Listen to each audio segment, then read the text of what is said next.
আর জানিয়ে দিব, শেখ হাসিনার সঙ্গে আওয়ামী লীগেরও বিচার করা উচিত বলছে মির্জা ফখরুল।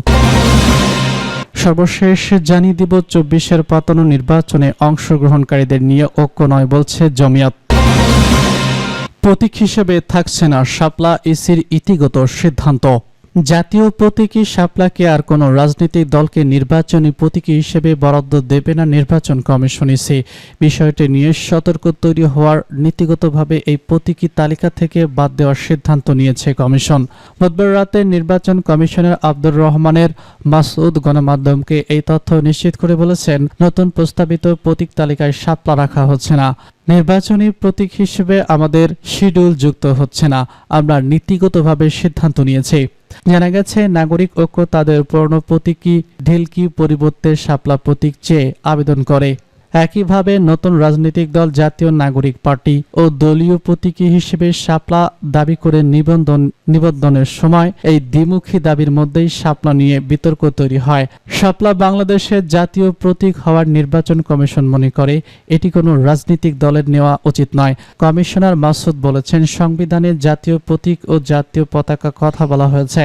এই দুটোর মর্যাদা ক্ষুণ্ণ রাখার জন্য আইন ও বিধিমালা আছে, সেগুলো মেনেই সিদ্ধান্ত নেওয়া হয়েছে। আগামী 13 জুন জাতীয় সংসদ নির্বাচনকে সামনে রেখে ইসি এবার প্রতীকী সংখ্যা বাড়াচ্ছে। আগের 69টি থেকে এবার কমপক্ষে 115টি প্রতীকী বরাদ্দ দেওয়ার চিন্তাভাবনা করছে কমিশন। এ লক্ষ্যে নির্বাচন পরিচালনা বিধিমালার তফসিল সংশোধন করে আইন মন্ত্রণালয়ে পাঠানো হবে ভোটিংয়ের জন্য। কমিশন সূত্র জানায়, তফসিলের শাপলা থাকবে না এই সিদ্ধান্ত এখন চূড়ান্ত, কারণ এটি জাতীয় প্রতীকী, সেটিকে রাজনৈতিক প্রতীকে পরিণত করা সংবিধানের ভাবনার পরিপন্থী।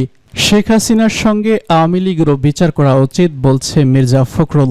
গণহত্যা ও ফ্যাসিবাদের সঙ্গে যুক্ত থাকায় পলাতক সাবেক প্রধানমন্ত্রী শেখ হাসিনা এবং দল হিসেবে আওয়ামী লীগেরও বিচার করা উচিত বলে মন্তব্য করেছেন বিএনপির মহাসচিব মির্জা ফখরুল ইসলাম আলমগীর। বুধবার সাংবাদিকদের এক প্রশ্নের জবাবে তিনি এসব মন্তব্য করেন। ফখরুলের কাছে প্রশ্ন ছিল, আন্তর্জাতিক গণমাধ্যম বিবিসির এক প্রতিবেদনে বলা হয়েছে, সাবেক প্রধানমন্ত্রী শেখ হাসিনা আন্দোলন দমাতে গুলি চালানোর নির্দেশ দিয়েছিলেন। এখন এমন একটি দলের বিষয়ে আপনাদের অবস্থান কি? এর আগে বিএনপির চেয়ারপারসনের উপদেষ্টা, কাউন্সিলর সদস্য ও জিয়া পরিষদের চেয়ারম্যান বীর মুক্তিযোদ্ধা ডক্টর আব্দুল মুকাদ্দাস এবং বীর মুক্তিযোদ্ধা অধ্যাপক ডাক্তার সিরাজুলকে রাজধানীর ইউরোলাইন্স হাসপাতালে দেখতে যান মির্জা ফখরুল। তাদের চিকিৎসার সার্বিক খোঁজ খবর নেন তিনি। মির্জা ফখরুল বলেছেন, আমরা সব সময় মনে করি যে সমস্ত রাজনৈতিক দল ফ্যাসিবাদের পক্ষে থাকবে। যারা ফ্যাসিবাদের পক্ষে কাজ করবে সেটা আওয়ামী লীগ করেছে। তাদের প্রতিটি বক্তব্যের শাস্তির হওয়া প্রয়োজন। বিশেষ করে দলের প্রধান শেখ হাসিনার তার বিচার শুরু করতে হবে। আমরা আশা করছি তার সঙ্গে যারা এই হত্যাকাণ্ডের সঙ্গে এবং ফ্যাসিবাদের আক্রমণের সঙ্গে জড়িত প্রত্যেকেরই বিচার হবে।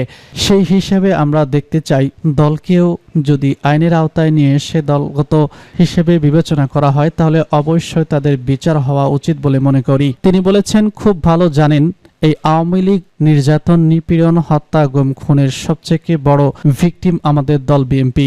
আমি নিজেও 112টি মামলার আসামি এবং 13 বার জেলে যেতে হয়েছে।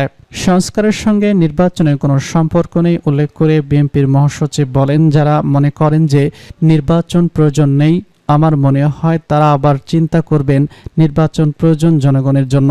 একটা নির্বাচন সরকার দরকার, যার নির্বাচন জনগণের সম্পর্ক থাকবে।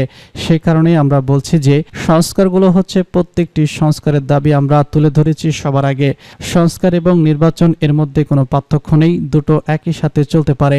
তিনি বলেছেন, দেশটাকে সকলে মিলে বাঁচাতে হবে এবং প্রত্যেকটি রাজনৈতিক দলের নেতৃত্ব হচ্ছে দেশকে সঠিক ট্র্যাকে পাঠানো। যত দ্রুত সেটা উঠানো যাবে ততই মঙ্গল।